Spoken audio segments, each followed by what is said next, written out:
Bonjour et bienvenue dans le ouais, super, bravo Stéphane. Et je recommence. On aime bien.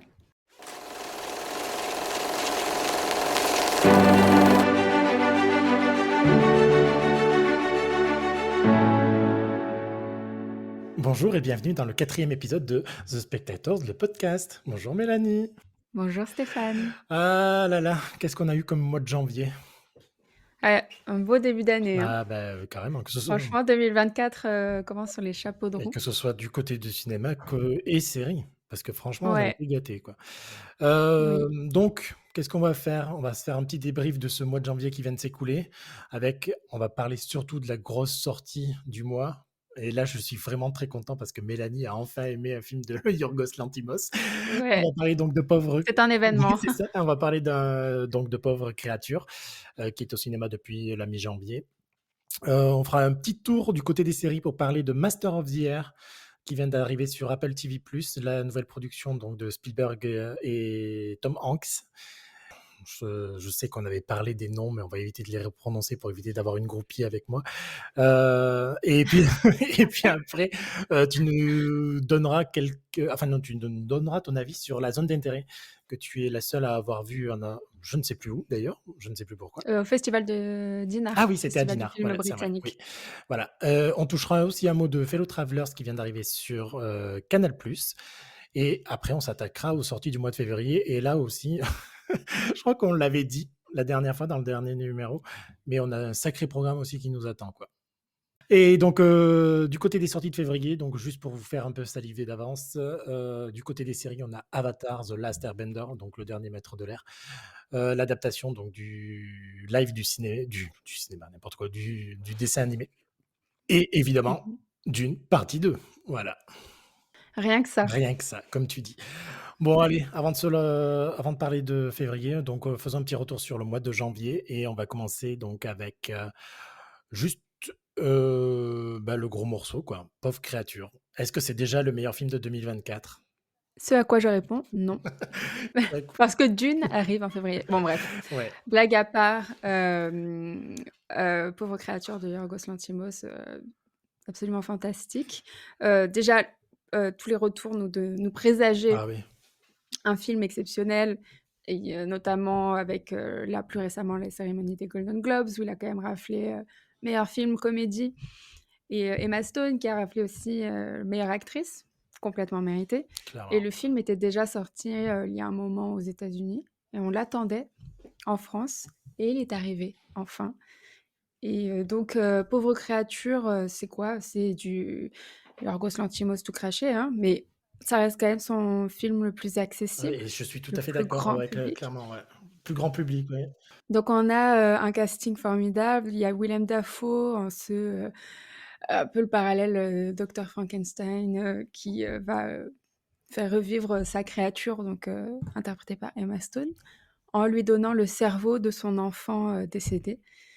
Ah C'est un peu bizarre dit comme ça, mais ça a du oui sens et dans le film. pas le cerveau de l'enfant décédé de William Dafoe, le cerveau de Oui, l'enfant décédé du personnage joué par Emma Stone. C'est ça qui est encore plus que chelou, quoi.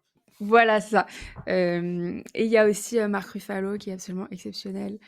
J'arrête pas de dire exceptionnel, mais Ah oui, vraiment non il était hilarant et et je pathétique et suis c'était très vraiment, surpris qu'il ait pas la reconnaissance, au niveau des prix qu'il devrait avoir parce que franchement, c'est son mais il est quand même nommé. Il est quand même oh, nommé en meilleur mais acteur, il dans un devrait second avoir des rôle. rôles de son le les prix tout le temps. Il est juste à mourir de rire.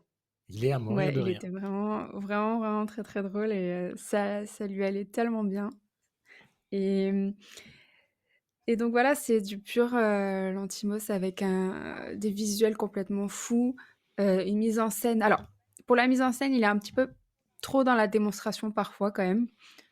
On sent, que c'est très référencé, qu'il va utiliser tous les moyens du médium qui sont à sa disposition.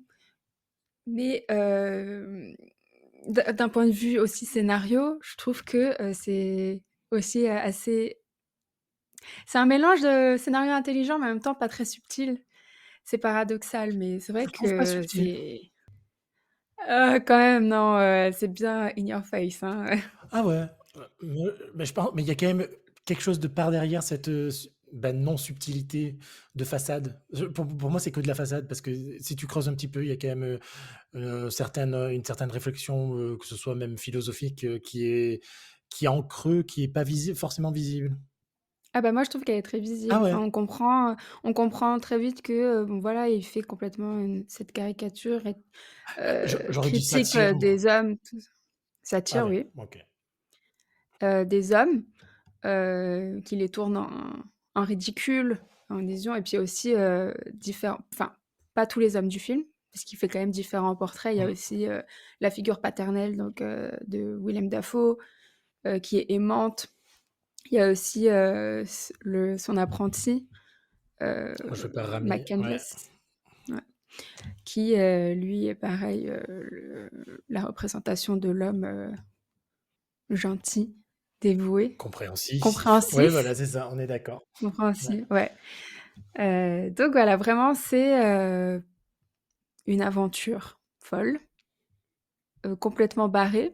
Alors, faut quand même savoir, il y a quand même des avertissements, hein, il y a beaucoup de sexe, il y a un petit peu de violence. Enfin voilà, c'est pas non plus à mettre devant tous les yeux. Tu sais que, alors je sais pas, en préparant le podcast, je suis tombé, sur, sur la fiche Google du film avec les avis Google, du film et je me suis tapé des barres, mais tout seul.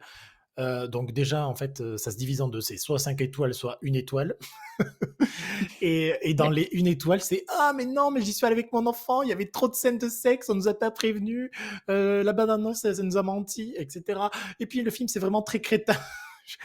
Oui, d'accord. Ouais, non Hem, mais vraiment, c'est on a eu un commentaire comme ça aussi sur, en dessous de du post, sur Facebook? sur notre Ouais. page Facebook, ouais.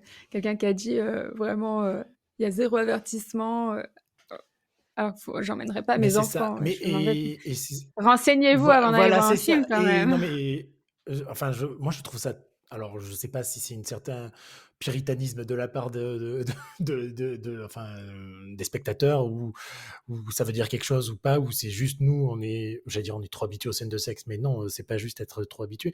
Mais, je suis un peu effrayé de voir qu'il y ait une réflexion comme ça sur des scènes de sexe, pour le coup, qui sont motrices de quelque chose dans le film.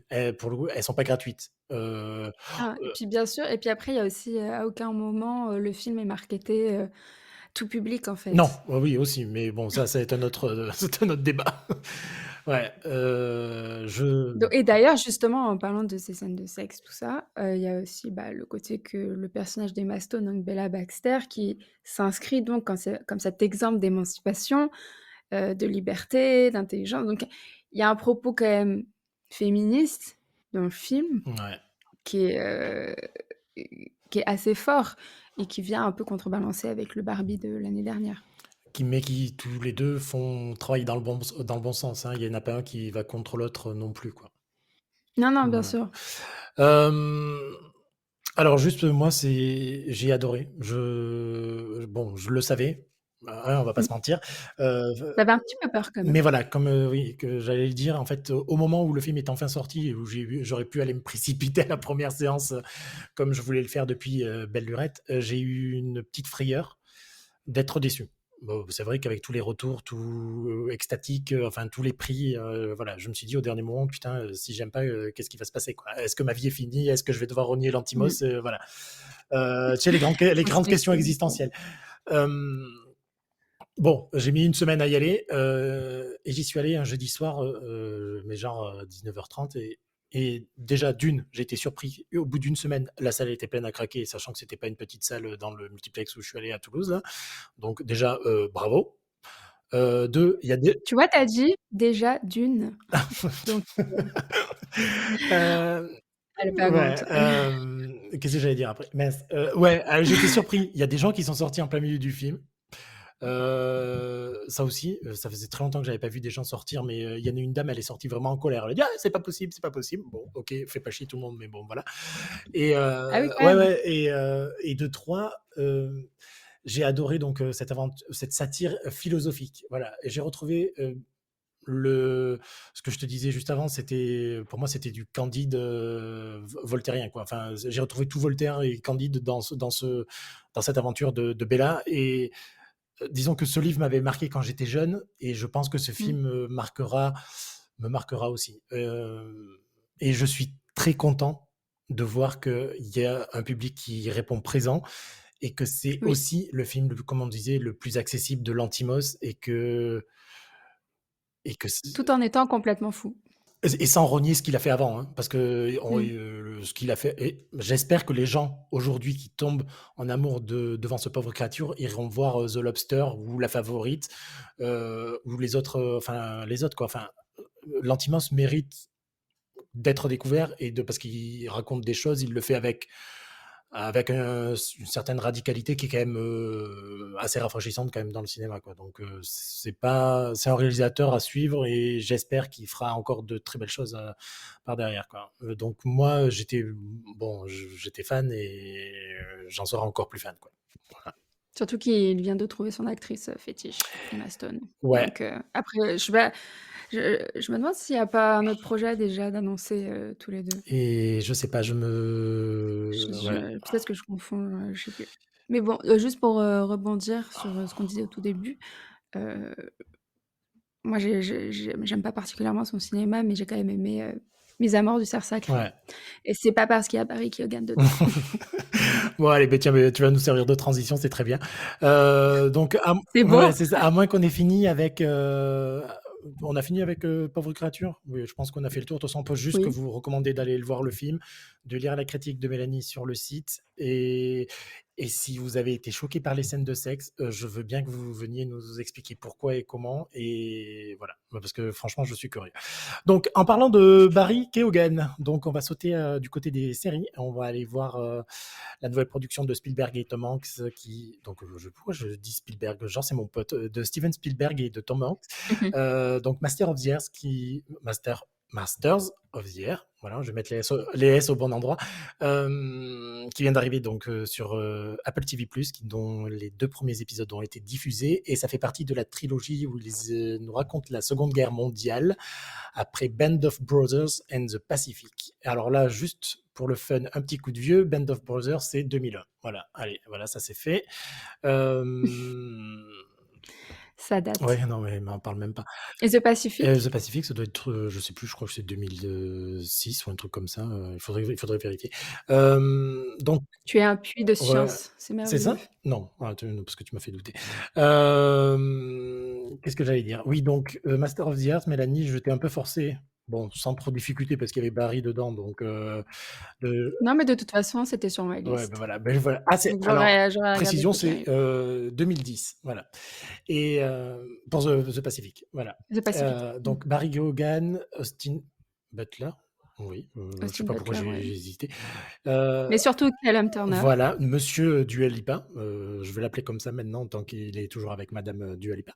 Et Monsieur Green Room, parce qu'il était dans ah oui, Green c'est vrai. Room. Oh, putain, j'avais complètement oublié, tiens, c'est vrai. Et, Ouais. donc, la petite découverte pour moi, parce que franchement, je ne le connaissais pas, donc c'est Anthony Boyle qui joue le personnage de Crosby. Donc Crosby, qui pour moi n'a pas de prénom parce qu'il s'appelle Crosby, le pauvre petit monsieur. Mais voilà. Donc qu'est-ce que ça raconte? Ça raconte l'arrivée de soldats de l'armée de l'air américaine, des bombardiers, en Angleterre pour pouvoir aller après attaquer les petits Allemands.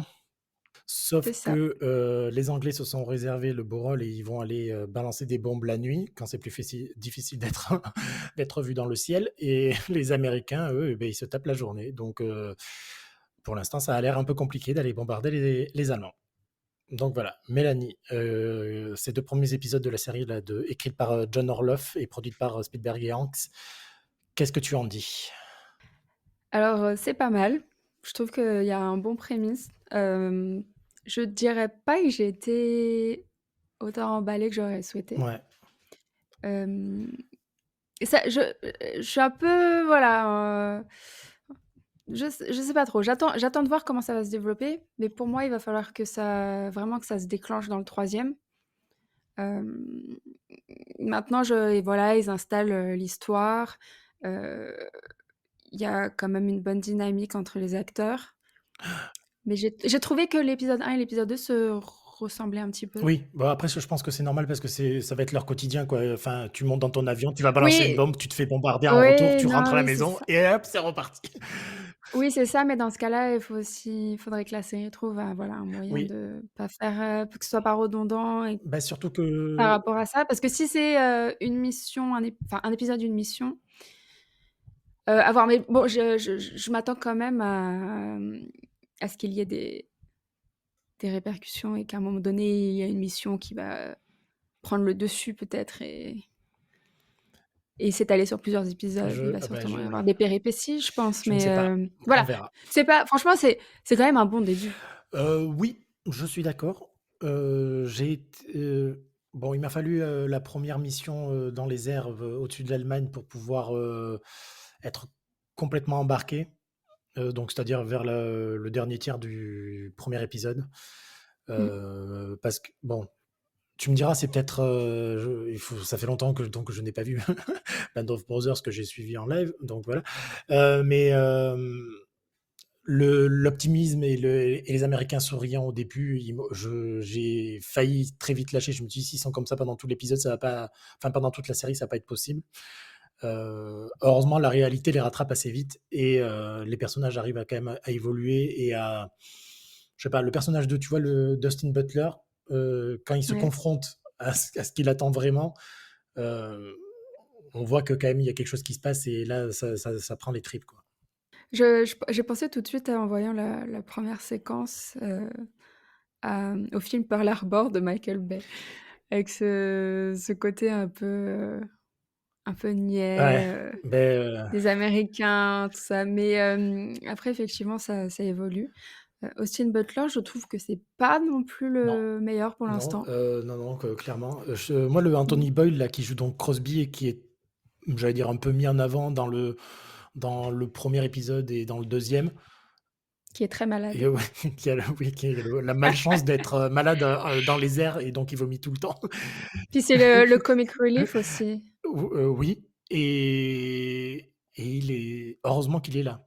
Pour le coup, il apporte quelque chose de plus, qu'au parce que c'est vrai que les 2 personnages joués pas donc de Buck et Bucky, par, Callum Turner et Austin Butler sont quand même assez monolithiques, Mmh.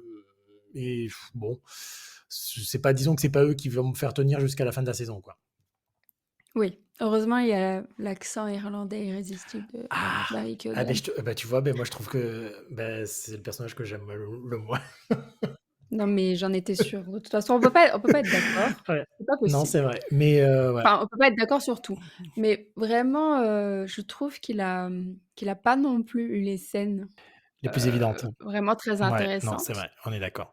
Donc, je trouve que ça devient justement, heu, que ça devient intéressant à partir du moment où ils ont, c'est dans le deuxième épisode, ils ont enfin, on va pas trop spoiler non plus, mais qui ont un problème avec leur avion et que du coup, je me dis que comme là, ils sont un peu séparés du groupe, Ouais. il y a peut-être une opportunité justement de faire une sous-intrigue, Beh, je suis avec pas ce je honnêtement, personnage. je suis pas convaincu que ça arrive, mais mais bon, je comme toi, hein, franchement, j'ai une petite frayeur parce qu'il va je sais pas, je crois qu'il y a 8 épisodes ou 10.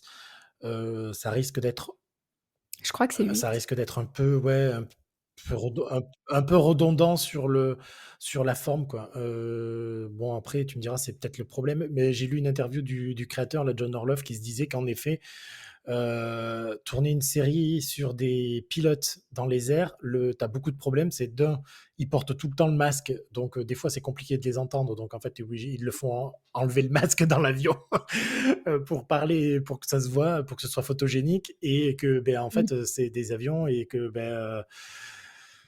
il y a pas grand chose à faire dans les airs, quoi.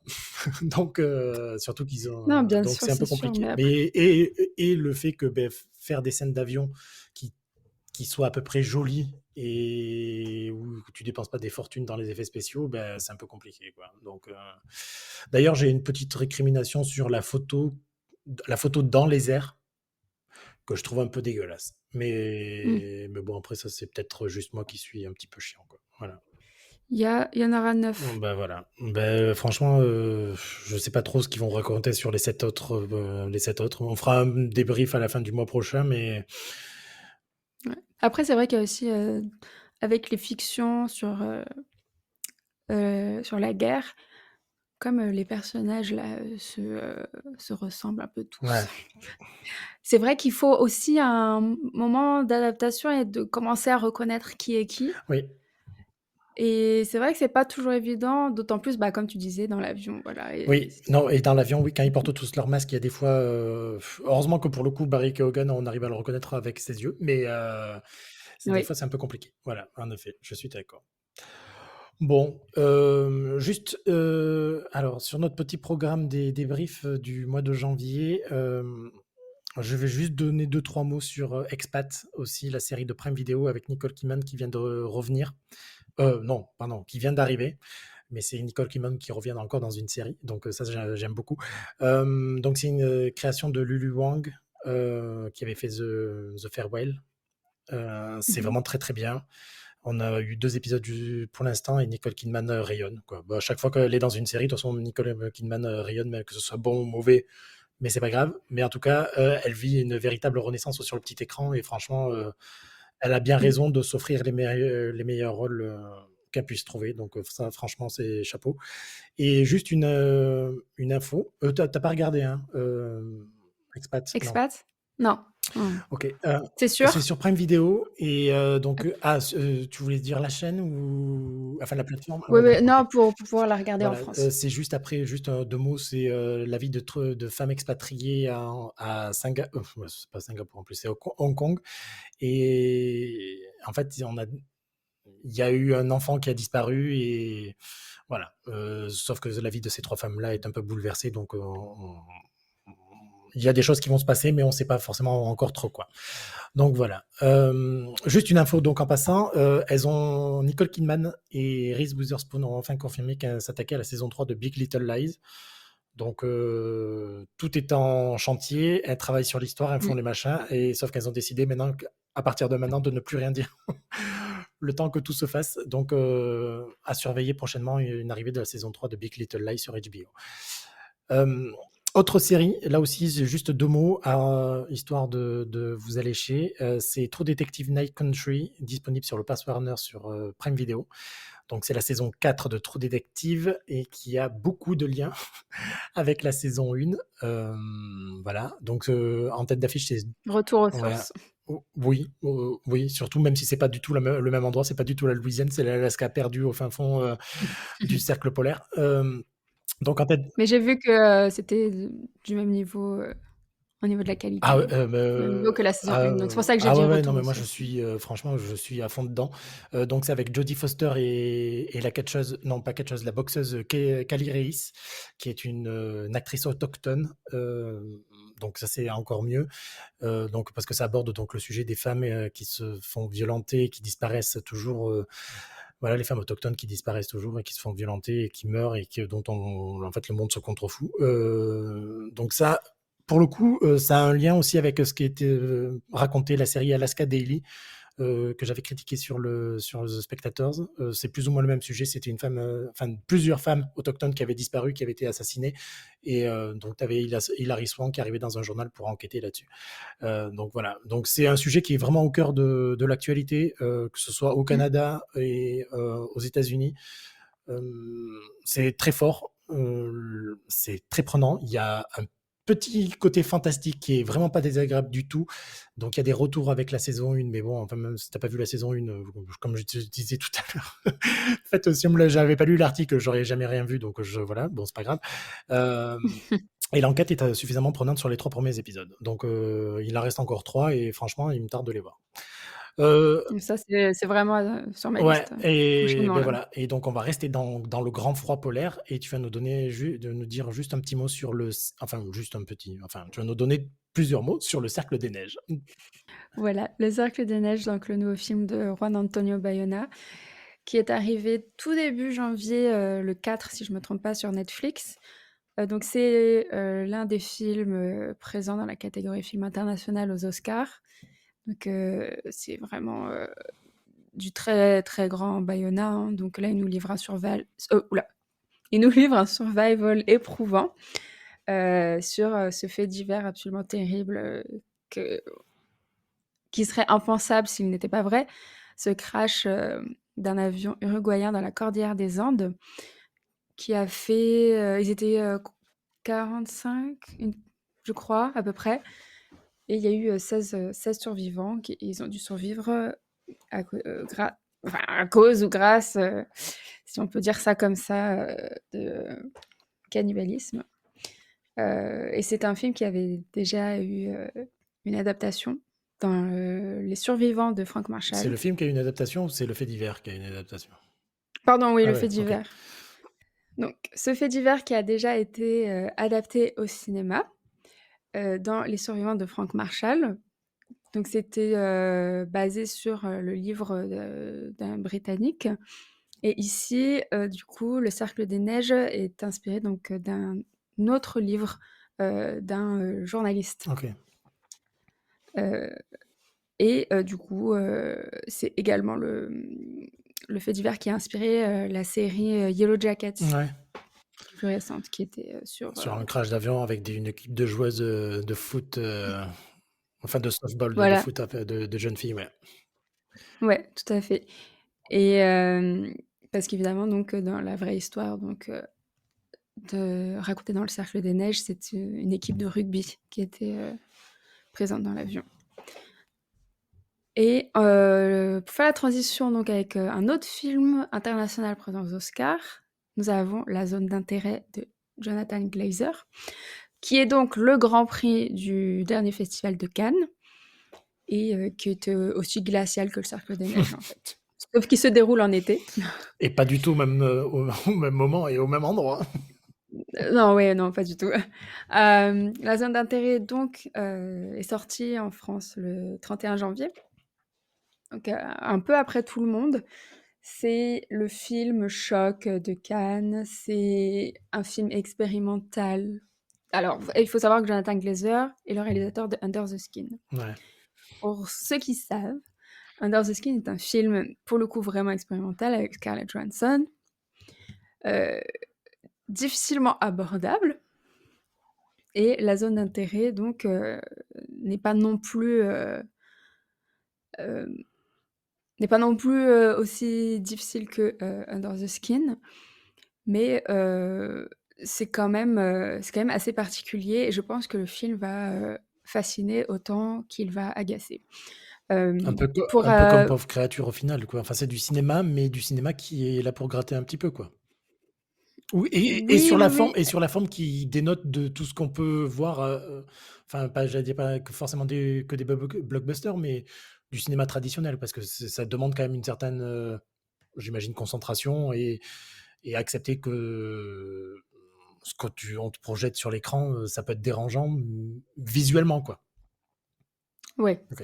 C'est qu'on va dire que c'est pas grand public, c'est pas, c'est pas un film facile à appréhender, je pense, parce qu'il pousse ses idées à leur paroxysme. Donc déjà, pour faire le résumé rapide, on suit donc le quotidien d'une famille d'officiers allemandes, qui a réellement existé, parce Ouais. que le père de famille, c'était le commandant, Rudolf Us. Höss. Us. Höss, Us, ouais. excusez-moi. Ouais, beh, non, Je n'ai pas fait, je n'ai j'ai pas fait entendu allemand. Jonathan Glazer à la radio, ce matin, donc c'est pour ça que je sais que ça se prononce comme ça. Ah, très bien. Alors Rudolf Ouais. Höss, en charge du camp, d'Auschwitz, et qui vivait avec sa famille donc aux portes du camp. Hem Donc c'est chirurgical, c'est, une mise en scène, hyper millimétrée. C'est des, plans fixes, des grands plans. Je crois qu'il a utilisé plusieurs caméras, et c'est un rythme très, très lent. Très lent dans le sens où on va suivre cette famille. C'est presque un huis clos, mais bon, pas totalement parce qu'on sort quand même de cette maison et de ce jardin où la famille, vit sa meilleure vie, hein, concrètement, pendant que, en hors champ, il y a, voilà, Le tout ce drame. qui se passe dans le camp de concentration, le génocide qui est en train de se passer. Tout est suggéré, la caméra ne va jamais au-delà. du mur. Hem, donc c'est un gros travail du son et c'est en fait, c'est très particulier. C'est en fait filmer la banalité du quotidien, l'indifférence de cette famille allemande face à l'horreur qui est en train de se passer juste à côté. Mmh. Et si on peut comprendre et entendre les raisons de ce choix de mise en scène et les effets de style, pour moi, ça finit par se retourner contre le film. Parce que justement, je trouve que, il y a l'ennui qui monte progressivement, et on est quand même, le film est tellement froid qu'on en vient finalement par être complètement, détaché, je trouve. OK. Je l'ai pas vu, hein, donc je profite de ton expérience là-dessus et parce que j'ai lu une interview, ce matin, qui m'a un peu, pas chamboulé, mais le film est-ce que le film parle d'antisémitisme, de ce qu'ont fait les Allemands ou enfin l'interview que j'ai lue ce matin, sur 3 couleurs, je crois, je me souviens plus le nom du monsieur, je suis extrêmement désolé. Hem, il disait qu'en fait, c'était, on pouvait l'interpréter et on devait l'interpréter comme une critique du système capitaliste. C'est des gens qui essayent de se sortir de leurs conditions en prenant un travail, en faisant leur travail très bien. On le voit partir au travail, rentrer le soir. On voit les gens profiter de le fruit de leur travail, c'est-à-dire de s'élever avoir une certaine position sociale, gagner de l'argent, et etc. Est-ce que c'est quelque chose que tu as ressenti ou pas du tout, ou c'est juste un film qui te traite de la solution finale et de l'horreur que c'était, alors que les Allemands, et ben, en fait, ils étaient là et eux, ils faisaient leur taf, quoi. Hem, c'est pas simple comme question. Pour moi, alors oui, effectivement, on suit, donc il y a toute cette intrigue sur, le commandant, Huss, Ouais, hem, qui a, c'est quand même cette volonté de parce il a en charge donc ouais, le commandant, Huss qui a donc la charge du camp et la charge de mettre en place les fours crématoires ouais, et donc on le voit, aller à ses réunions, sur son lieu de travail et voilà, faire ses déplacements, et on voit par rapport à la famille, on est plus dans, la vie de tous les jours, comment, on voit bien sûr la relation avec, la mère qui est interprétée par, Sandra Hüller, heu, qui elle, donc bénéficie de cette position, du fait que son mari soit commandant, donc il y a un certain,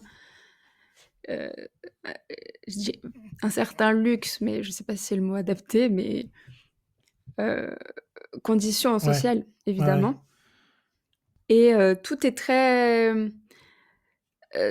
subtil en fait, OK. le côté, la cruauté des Allemands mais c'est aussi, le côté, est-ce que c'est de l'indifférence? Est-ce que c'est de l'ignorance? Est-ce que bon, voilà, parce que dans un sens, il y a la famille qui est enfin le père et la mère qui sont 2 personnes horribles, hein, Ouais. mais les enfants, voilà, les Ah enfants, oui, ils oui, grandissent, ils sont éduqués ben, comme c'est toujours ça, la plus grande question qui soit, quoi. Ben, ouais, ouais. Hem, donc juste, pardon, juste pour redonner, j'ai retrouvé l'interview, donc c'est sur 3 couleurs. C'est une interview de Margot Barallon elle a posé des questions à Yoann Chapoutot, qui est un spécialiste du nazisme et là, c'était juste pour en relisant, c'est qu'ils nous disent, ils parlent des mécaniques industrielles, du système nazi. Voilà. Le film, c'est ça. Ils avaient des missions, ils ont tout décompartimenté. Chacun faisait ça, ça, ça. Ils ont pu monter les échelons en faisant ça, ça, ça. Tout ça en étant conscient de ce qu'ils faisaient et en acceptant clairement que c'était l'horreur qu'ils pratiquaient, quoi. Voilà. Franchement, je mmh. vous invite vraiment à la lire parce que ce matin, ça m'a un peu, ça m'a fait, voilà, c'était un peu violent à lire au réveil, je trouve, mais c'est franchement intéressant et je pense que je vais me précipiter quand ça sera possible pour aller voir cette zone d'intérêt qui, franchement, fait parler depuis Cannes. Et c'est vrai que le ressenti, parce qu'on en a discuté quand même pas mal pendant que tu écrivais la critique, ça m'a questionné, sur le ressenti que tu as eu et sur la façon dont on pouvait écrire et enfin voilà et de devoir le revoir, peut-être une autre fois pour Mmh. essayer d'en sortir, peut-être plus que ce que tu en avais ressenti la première fois, quoi. Oui, parce que je pense que ça fait partie des films à revoir, parce qu'il y a clairement, des éléments qui nous échappent au premier visionnage, à mon avis. Maintenant, je dis pas que c'est une partie de plaisir, voilà, c'était j'ai senti la longueur du Et film. par contre, j'étais surpris, il fait qu'1 h 45. Ouais, non, mais on Ah les sent d'accord, bien. OK.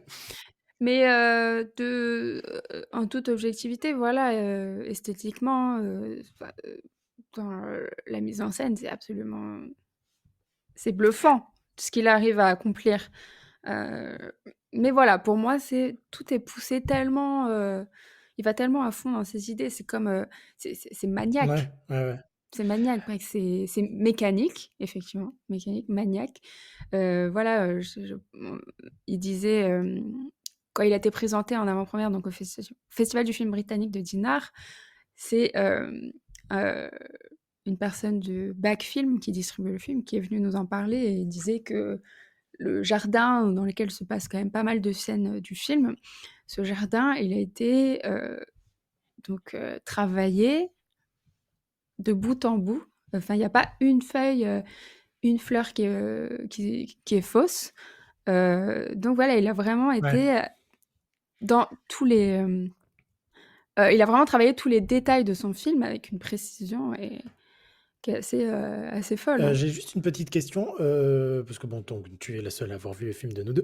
Ce Grand Prix à Festival de Cannes, c'est un choix cinématographique ou un choix politique, selon toi? Mmh. OK, ce silence veut Je sais tout pas. dire. Non, attends, ce que je suis en train de réfléchir, déjà, c'était qui, le jury? Je me Ah rappelle ben, plus. je sais plus non plus, tiens.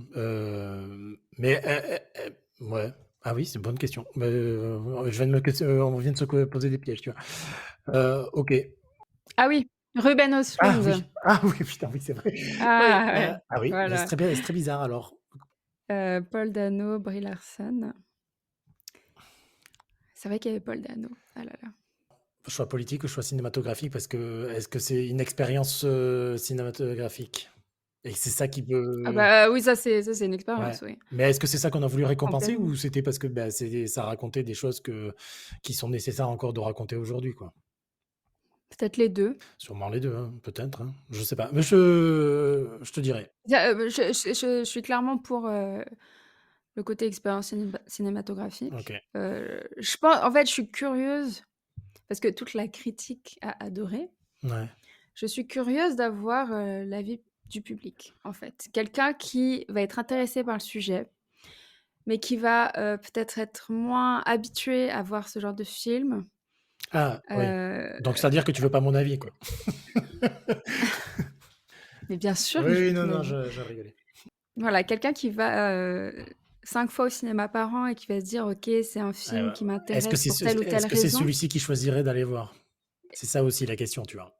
Parce que pour moi, je pense que déjà le sujet lui-même, Ouais, pour moi le sujet de la Seconde Guerre mondiale et de voilà, du génocide qui s'est déroulé, ouais, pour moi c'est un thème qui fait encore déplacer les gens. ouais. Oui, oui, non mais Malgré le fait que ça a été adapté maintes et maintes fois, ouais. heu, mais je pense que c'est encore, en plus il y a un contexte aujourd'hui qui est un petit Oui, peu c'est particulier ça, aussi. ouais. D'ailleurs, j'en profite, bon, quand le podcast sera diffusé, ça sera passé, mais ça sera toujours disponible sur France.tv.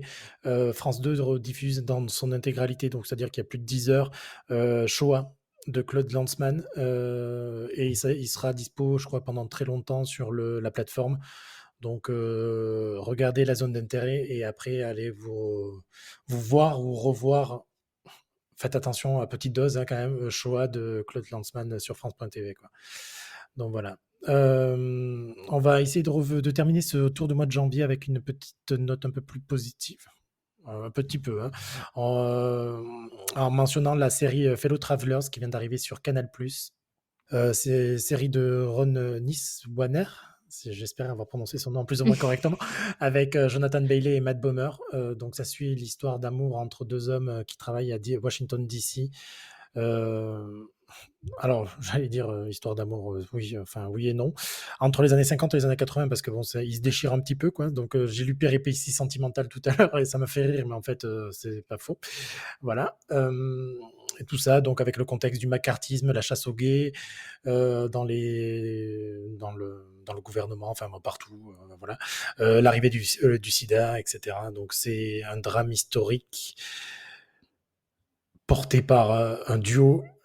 Enfin, j'ai donc vu 4 épisodes pour l'instant, j'ai pas toujours pas fini, par, Jonathan Bailey et Matt Bomer, voilà, c'est juste, magnifique. Tous les 2 sont exceptionnels. La série propose des scènes de sexe homosexuelles qu'on a très peu vues à la télévision, voire même au cinéma, sans que ce soit du porno évidemment. C'est d'une beauté. À mon avis, ça égale, Passages. Ah, beh, oui, tiens, j'ai toujours ce mal celui-là, je l'ai toujours pas vu. Enfin, c'est juste magnifique. Voilà, Mélanie, je sais que ça t'intéresse, donc faut pas hésiter et on en reparlera. Les scènes de sexe homosexuel, oui. Oui, non, non, mais tu verras, C'est vrai. c'est juste de l'amour qui transpire entre ces 2 mecs-là et c'est Ah juste, non, c'est parce que, ça m'a fait rire, comment tu as dit, je sais que ça t'intéresse non, Mélanie, non, je parlais de la série en général. Mais ouais, bon, enfin voilà, donc mais complètement, Fellow complètement, j'ai très, très, très hâte Fellow Travelers disponible sur Canal+. et je vais même commencer avant, True Detective. Voilà. Oui, True Detective, je pense qu'il faut attendre voir la saison complète pour que même si attendre une semaine après chaque cliffhanger, c'est toujours très bien.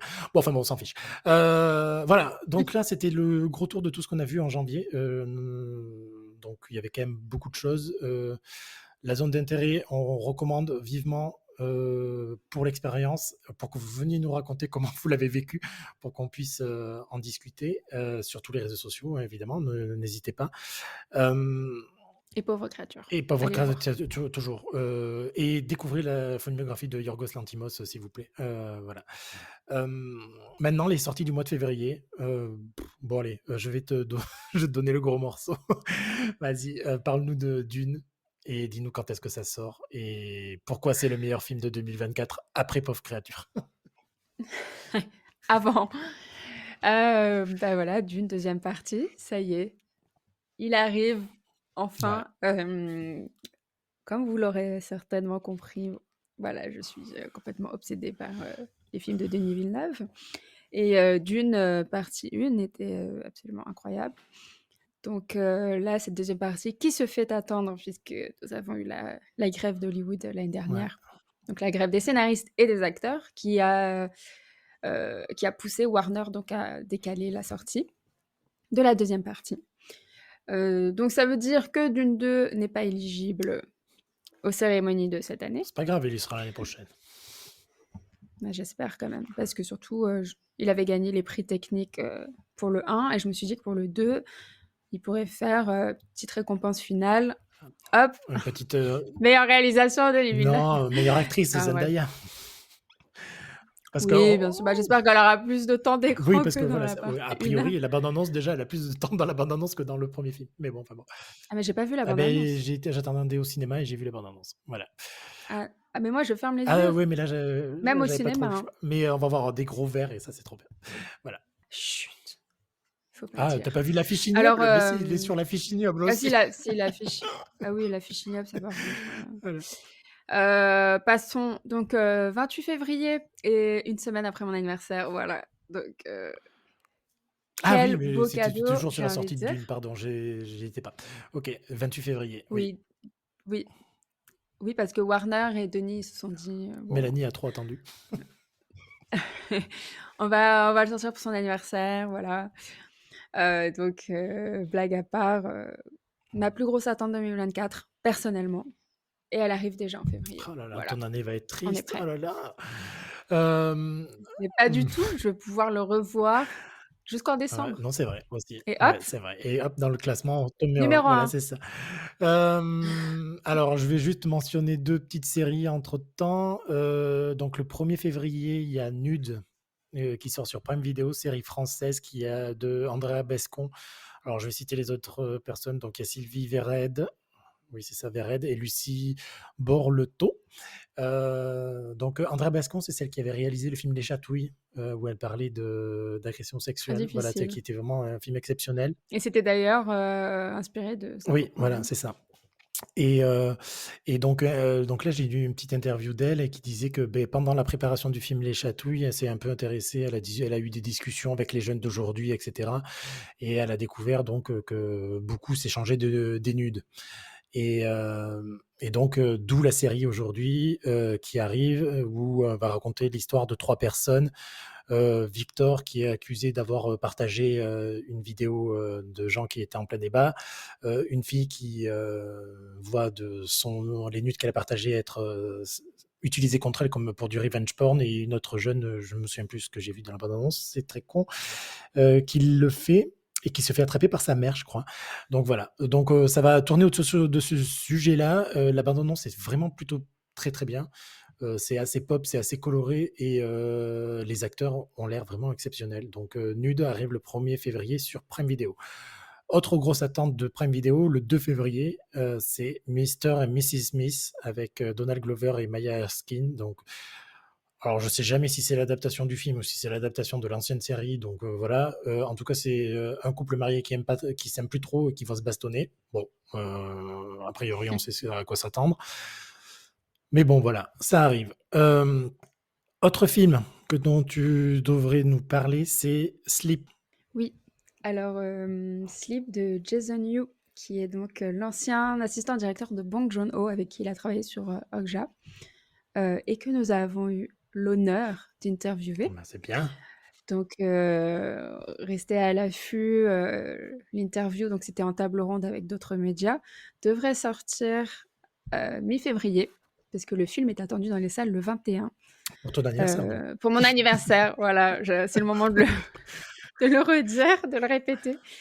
Donc, très rapidement, l'histoire donc suit, un couple, aimant, qui fait face à donc, des crises de somnambulisme de la part du mari, qui est, superbement interprété par le regretté Lee Sun-kyun, qui, avait déjà joué pour, Bong Joon-ho dans Ouais. Parasite notamment, et qui est, donc tragiquement décédé en décembre 2023.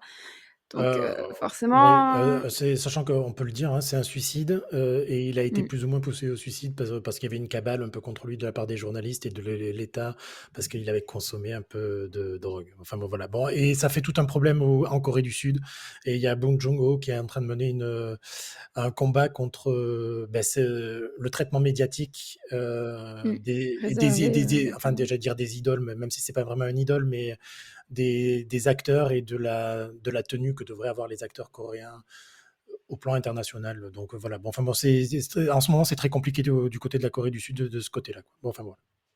Petite précision. Oui, clairement, et vraiment, il faut donner sa chance à Sleep, parce que, comme le décrit, son réalisateur Jason Yu, il parle de son film comme d'un horror feel good movie, Original. donc avec une touche de comédie, hem et parce que de toute façon les Sud-Coréens sont absolument excellents dans le cinéma de Mm. genre. Donc, vraiment, très sympa, heu, beaucoup apprécié, ce petit film, voilà, mélange des genres, et je vais Ah enchaîner ben tout de vas-y. suite avec Sans jamais nous connaître, ou All of Us Strangers en version originale, du Britannique Andrew Hay, avec Paul Mescal et Andrew Scott, qui est aussi une énorme attente pour le mois de février. Mm. Enfin, les retours dessus sont dithyrambiques. Et vraiment, il y a eu quelques nominations pour les BAFTA, donc la cérémonie des Oscars anglaises, enfin britanniques, et mais zéro nomination aux Oscars. Il y a eu pas mal de personnes qui sont indignées, donc vraiment, je suis très curieuse de voir ce film, et je suis J'ai sûre vu qu'il la va bande-annonce donc au cinéma en me allant le voir. terrasser. Voilà, pauvre créature. Et Je n'ai pas vu la bande j'ai annonce. pleuré rien qu'en regardant la bande-annonce. Voilà. Bon, Tu as des bonnes bandes annonces ben, toi, dans ton je pense cinéma? que mon cinéma s'adapte en fonction du film qu'il y a et comme je vais voir que des bons films, et beh, voilà. Ouais, Mais je suis allée voir, Pauvres créatures aussi, et il y tu avait pas ça? pas, de toute façon, j'aurais pas regardé la bande annonce, j'aurais savais Ouais, déjà. beh, pour le coup, je l'attends aussi beaucoup, je l'attends beaucoup. Donc et Andrew Way, il avait fait une très, très belle série, qui s'appelait Looking et sur HBO et voilà. Donc ouais, rien que d'y penser, j'en ai des frissons. Bon allez, passons à autre chose, sinon je vais me mettre à chialer, après ça va être triste. Donc je te reprends la parole juste pour mentionner la série Shogun qui va arriver sur Disney+ le 27 février. Donc c'est l'adaptation encore du livre de James Clavell.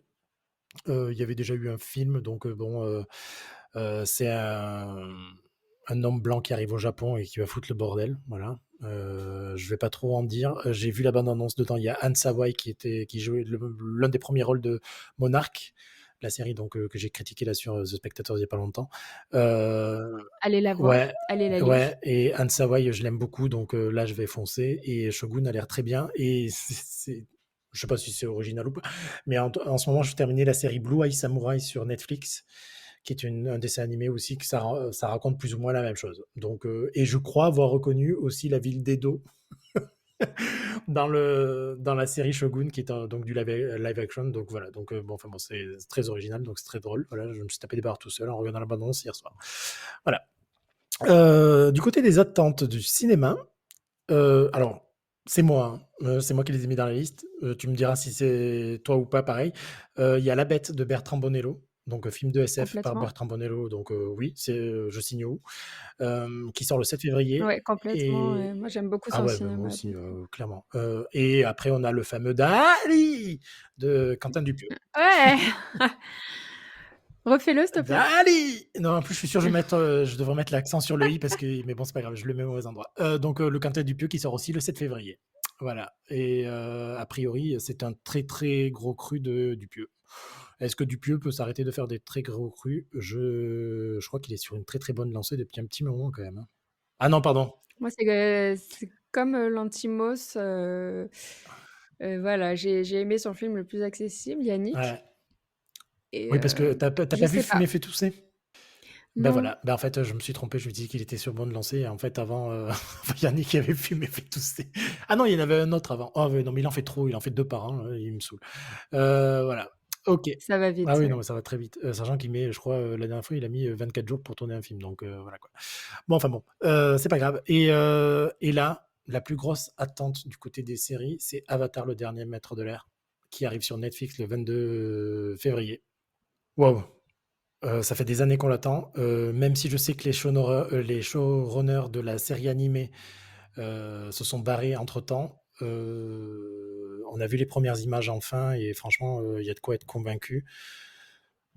Ce sera toujours mieux que Que le film? l'adaptation de Shyamalan. Ah oui, non, bah, bon, elle n'existe pas celle-là pour les pour les vrais fans, ce truc-là n'existe pas. Sauf que j'ai un tout petit peu peur. Je vois pas de quoi Ouais, tu non, clairement. parles. J'ai un tout petit peu peur parce que donc là, j'ai vu une interview récente il faut que j'arrête de lire des interviews, du showrunner donc dont j'ai oublié le nom, mais c'est pas Di Marco, donc on s'en fout. Hem, il va étendre l'univers, c'est-à-dire qu'il va raconter les histoires de certains personnages qu'on ne voyait pas dans le dessin animé, pour essayer de mener à la conclusion. Bon, OK, je vais pas trop en dire pour éviter de spoiler, donc voilà. Pourquoi pas? Il veut respecter, la série originelle, très bien, bravo, félicitations, c'était le minimum. Mais Oui, c'est sûr. mais Respecter le voilà, c'est matériau ça. Mais en d'origine. saison 2, oui, mais en fait, mes enfants, ils grandissent un peu trop vite, donc on va devoir faire du saut dans le temps.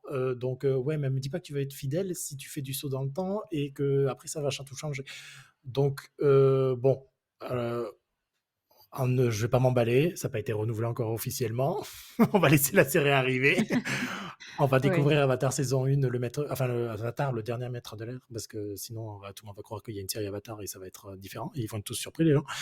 Elle arrive le 22 février. On va savourer déjà ce qu'on va avoir sous les yeux. On va voir si ça tient la route. Et on en reparlera après. Mais je peux te dire que Et j'ajouterais c'est quand même. même le lendemain de mon anniversaire. Oui, ben, franchement, c'est un très beau cadeau que Shut Netflix up! te fait, quoi. Voilà. Ah, je regarderai probablement pas, mais Pourquoi? ça ne m'intéresse pas vraiment, Mais j'avoue. si tu t'es basé sur le truc de Shyamalan, c'est normal. Ah! Non, non, même pas, mais en fait, f ma liste est déjà, aussi Ouais, grande que moi, ouais, mais c'est pas grave ça. voire aussi grande que toi. Et pour ceux qui ne savent pas, Oui, Stéphane est très, très grand. c'est ça, mais ça s'entend ma voix, de toute façon. Donc Donc voilà, donc comme vous avez pu le voir, on a quand même un très gros mois de février qui s'annonce. Il y a des très belles choses de janvier. Si vous les avez pas rattrapées, profitez-en. Tant que les films sont encore au cinéma, surtout pour vos créatures, profitez-en, jetez-vous dessus. Il mmh faut y aller les yeux fermés. Voilà, je pense qu'on a fait plus ou moins le tour. et comme, en fait, on est, des personnes très gentilles, et on s'est dit que votre mois de février n'était pas assez chargé, on a décidé de vous offrir non pas un, mais 3 Oh podcasts. là là là là! Vous avez de la chance. Et donc le premier er ce sera celui-ci évidemment, hein, que vous êtes déjà en train d'écouter C'est normalement. bien. Et il y aura ensuite un podcast sur nos pronostics pour les Césars et Oscars, donc les Césars qui se dérouleront, le 23 février Ça, c'est et ça, les Oscars le 11 ça, c'est parce mars. qu'on s'est beaucoup amusé à faire les pronostics la dernière fois, pour les Golden Globes dans le podcast précédent et donc on s'est dit pourquoi pas réitérer l'expérience, quoi. Voilà, j'avais plein de, bons résultats en plus, donc Ouais, du coup, c'est ça. je suis assez confiante pour les Oscars et les Césars. Hem Et enfin, un troisième podcast pour célébrer l'avènement de Dune 2 le 28 février. Autour de cette date, on espère sortir donc un petit podcast sympa pour revenir sur l'immense carrière de Denis Villeneuve. Ouais, voilà et on va essayer de rattraper un peu tous ces films. Sachez que j'ai regardé son film le plus polémique, Polytechnique et voilà. Je vous en Gros parlerai teasing! je vous en parlerai Et prochainement voilà! parce que si voilà. Et on ne vous dévoilera pas tout de suite, lequel, de ces films est le meilleur, mais c'est Prisoners. Ah! Oui, d'accord, OK, mais non, mais évidemment que c'est premier contact, mais bon, c'est pas grave. Bon voilà, allez, Ça commence bien, c'est ça. Bon, ben voilà, merci, à vous de nous avoir écoutés, Oui, profitez merci de d'aller nous suivre, au cinéma. aussi Ouais, c'est passionnément. ça. Allez au cinéma, regardez des séries, faites-vous plaisir, parlez-nous et critiquez-nous aussi, on aime ça et voilà et à bientôt. À très Au vite. revoir. Au revoir.